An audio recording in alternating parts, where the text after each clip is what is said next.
आई वडील माझे प्रेमळ, बहिणी माझ्या हौशी, आलोकरावांचे नाव घेते हळदी कुंकाच्या दिवशी.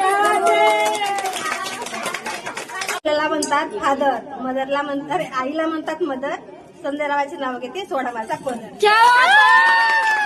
पती पत्नी असतात जन्माचे साथी, पती पत्नी असतात जन्माचे साथी, दिलेंद्र रावांचे नाव घेते आशीर्वाद असू द्या माथी. आवडते दुर्वा, गणपतीला आवडते दुर्वा, कृष्णाला आवडते तुळस, विनोदरावांचं नाव घेते आज हळदी कुंकवाचा दिवस. पडून गेला चिखल झाला दाटणीचा, पाऊस आला पडून गेला चिखल झाला दाटणीचा, कुणालराव म्हणतात अगं पदरावर पैठणीचा. भासी चौधऱ्याची सुनरावताची, उघडा खिडकी जाऊया बाजूला गाठीची.